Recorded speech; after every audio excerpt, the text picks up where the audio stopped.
America, immigrant communities across the country are in panic mode as ICE arrests continue nationwide, with activists claiming this is creating fear and terror in Latino neighborhoods. Food truck owners in Milwaukee are reporting empty streets. Mental health experts are talking about emotional distress, and community leaders are demanding safe spaces for immigrant enforcement. But here's the reality that nobody wants to say out loud. If you're in this country legally, you have absolutely nothing to worry about. The only people panicking are those who are breaking the law.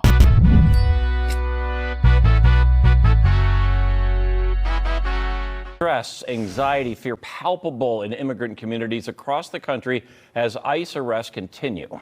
Experts tell our Abril Preciado this triggers mental challenges within the community. What is up, guys? Tyson Dela Cruz here. Thank you so much for rocking with me. This is like driving slow and constantly checking your rear view mirror for cops. The only reason you're doing that is because your registration is overdue and your license is suspended. If you're doing things right, you drive normal and wave to the cops. Let me break down the level of fear and panic we're seeing in immigrant communities. In Milwaukee, a food truck owner, Angelica Garcia, describes the community living in constant terror. A lot of people sometimes become fearful and scared. They frequently ask me if I have seen ICE nearby. It's a growing concern in Latino immigrant communities like Milwaukee's South Side as immigration and customs arrests continue nationwide. Garcia says her business has been devastated because when people say they spotted ICE in the neighborhood, that's when it hits us hard with fear. The streets are empty, the foot traffic has disappeared, and people are afraid to leave their homes for basic necessities. But here's what Garcia accidentally revealed.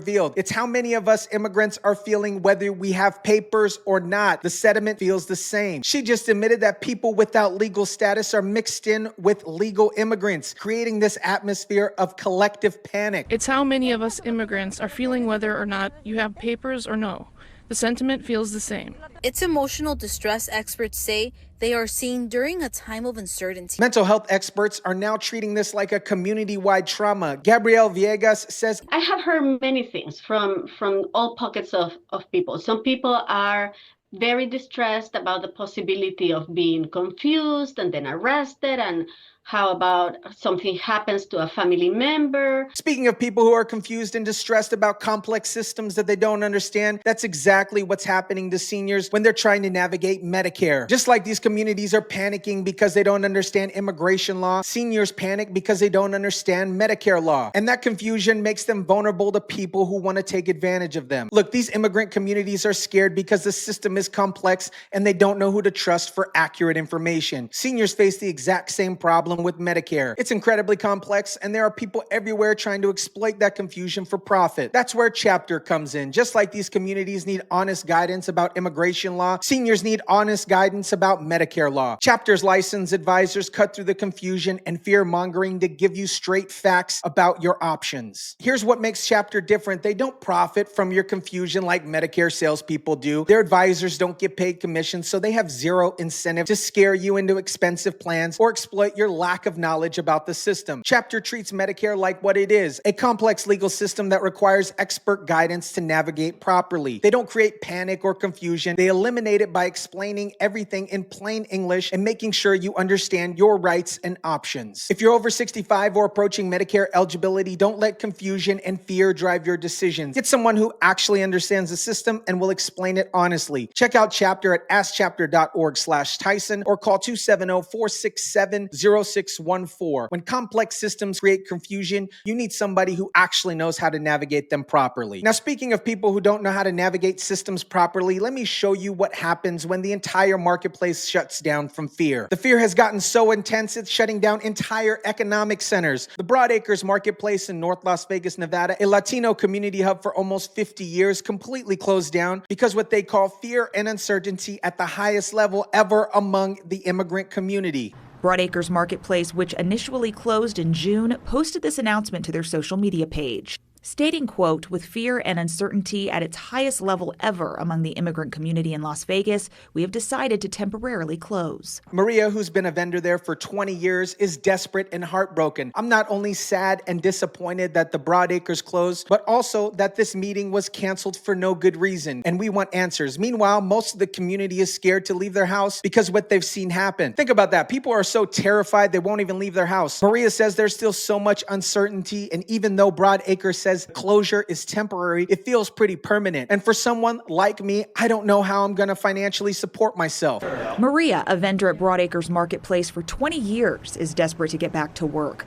There is still so much uncertainty, and even though Broadacres says this is temporary, it feels permanent. The marketplace now has 24-hour security on site, and the gates used to welcome hundreds of vendors every weekend remain locked until further notice. The entire economic ecosystem has been paralyzed by this fear. The fear has gotten so extreme that even churches are turning into a fortress. Pastor Marta Pakin says they're taking unprecedented security measures. As an initiative from our church, we've tried to protect our members from possible ICE raids and stuff like that. 30 minutes after service starts, we are going to be locking the doors. Think about what this means. Churches have been an open sanctuary for decades and now locking their doors during worship services because congregants are so terrified that ICE might show up. This level of fear is gripping these communities. The pastor is literally implementing security protocols to protect church members from federal law enforcement. But here's the question nobody is asking. Why do church members need protection from immigrant agents if they're here legally? Even scheduled community meetings are being canceled. Congressman Horsford, who was supposed to lead the discussion about the Broadacres situation, but his office canceled, claiming the event drew more public interest than anticipated, and the city is citing safety concerns. The fear and desperation have escalated into outright violence against federal agents. In Van Nuys, community members weren't just protesting, they were actively sabotaging federal vehicles with makeshift spike strips during ICE operations. Tonight, an immigration arrest caught on camera as the man in question screams he is an American. Federal authorities say that 4 people were arrested for allegedly sabotaging government vehicles with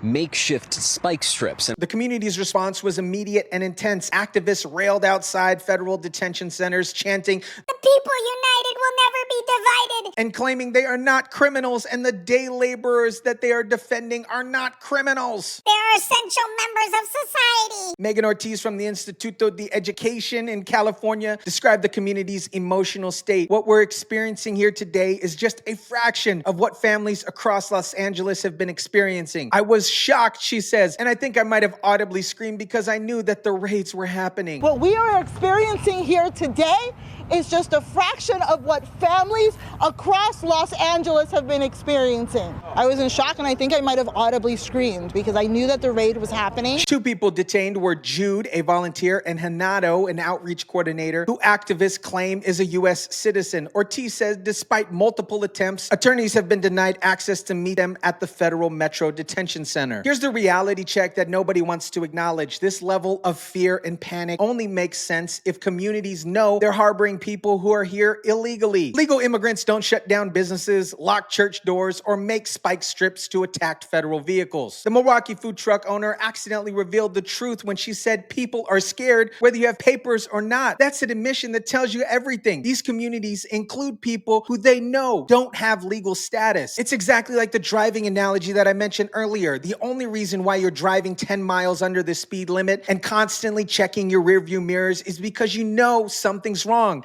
Expired registration, suspended license, outstanding warrants, no insurance. People who are doing everything legally don't panic when they see law enforcement. They don't shut down their businesses, lock down their church doors, organize violent resistance against federal agents. They show their documents and continue on with their lives. Fear or not, we have to work and keep going in order to provide for our families. The level of community-wide panic, the business closures, the church lockdowns, and the violent resistance all point to one conclusion. These communities know they include people who are breaking immigration law. America, the intense fear and panic we're seeing in immigrant communities across the country tells you everything you need to know about who's exactly being targeted by ICE operations. This isn't random terror. This is the predictable response of communities that know that they're harboring people who shouldn't be here. When your 50-year-old marketplace shuts down completely, when churches start locking doors during service, when people are too afraid to leave their houses, and when communities turn violent against federal agents, that's the behavior of people who aren't here legally. The Milwaukee food truck owner said it perfectly. People are scared whether you have papers or not. That one sentence explains everything. These communities include people who know they don't have legal status, and that creates panic for everyone. Legal immigrants don't need to fear ICE any more than licensed licensed drivers don't need to fear traffic cops. If your documents are in order, you show it and you move on with your life. The only people who panic are those who know they're breaking the law. This is exactly like the nervous driver who constantly checks for police because they know their registration is expired, their license is suspended. If everything was legal, they'd be driving normal and waving to the cops. I'll keep tracking these communities' response to immigration enforcement. And remember, this level of fear tells you everything you need to know about the level of illegal activity that's been going on. Let me know what you guys think about this. Drop it down in the comment section down below. Smash the like button if you kindly would. Share, subscribe, and as always, guys, I'll catch you on the next one.